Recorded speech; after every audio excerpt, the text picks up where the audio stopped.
இந்த 2026 அப்புறம் 26 வரையும் நீங்க தான் தலைவராக தொடருவீங்க ஐயா. அது வரையும் நீங்க தான் இருப்பீங்க, அதுக்கப்புறமா நீங்க தான் இருப்பீங்களா? நேற்று இந்த தேர்தலுக்கு பின் வேணாம் நான் கொடுக்குறேன் அப்படின்னு சொன்னேன் தலைவர் பதவியை. ஆனால் நடக்கிறத பார்க்கும்பொழுது, அவருடைய செயல்பாடுகளை பார்க்கும்போது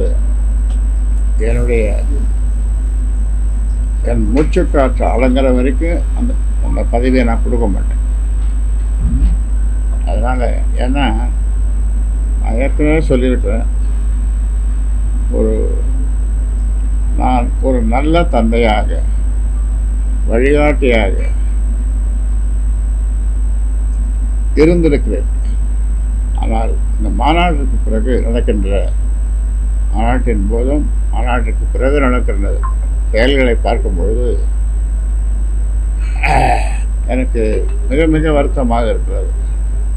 ஆனாலும் இந்த கட்சியை கொஞ்சம் கூட செய்தில்லாமல் எனக்கு வருகிற ஆதரவு, நேற்று இந்த தேர்தலுக்கு பிறகு நான் கொடுக்குறேன்னு சொன்னதுக்கு 99% பேர் ஏன் அப்படி சொன்னார் ஐயா, ஏன் அப்படி சொன்னார், சொல்லக்கூடாது, கடைசி வரைக்கும் ஐயா அந்த பதவியில் இருக்கணும் அப்படின்றது 99%. அந்த 1% அவங்க குடும்பத்துக்கு விட்டேன் அப்படி சொல்லுகிறார்கள். ஏன் அப்படி தவறு கூட இனிமேல் சொல்லக்கூடாது அப்படி ஐயா அப்படி என்று சொல்லுகிறார்கள். அதனால் அவருடைய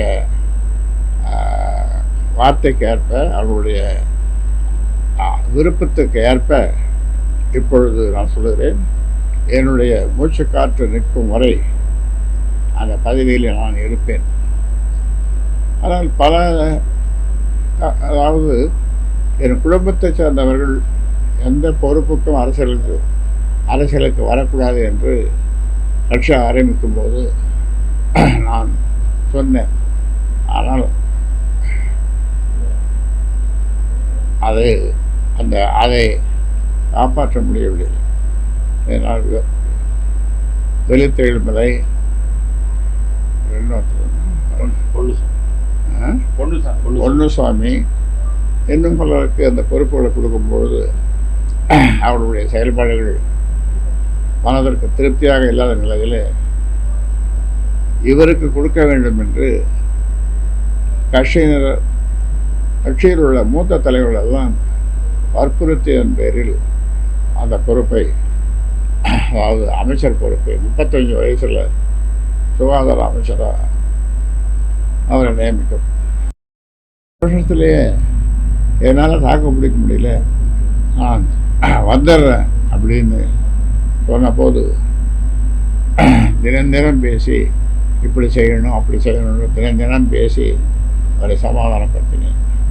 அதன் பிறகு 2.5 வருஷம் நல்லா செய்தார். உலக அளவில் நல்ல விருதுகள்லாம் வாங்கினார். ஆனாலும் இப்போ தந்தைகிட்ட விருது வாங்க முடியாது.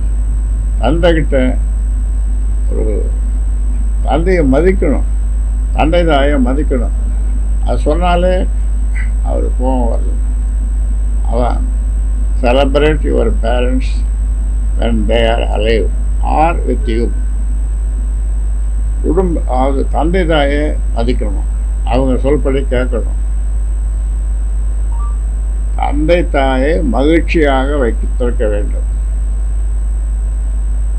இதை வார்த்தையை நீங்கள் அவர்கிட்ட சொன்னீங்கன்னா, நான் மகிழ்ச்சியாக தான் வச்சுருக்கேன்,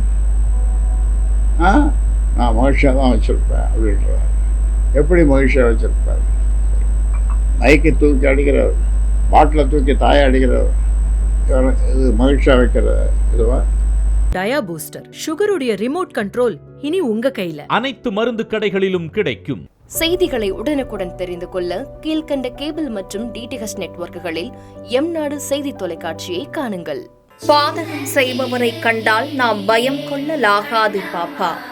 மோதி மிதித்து விடு பாப்பா, அவர் முகத்தில் உமிழ்ந்து விடு பாப்பா.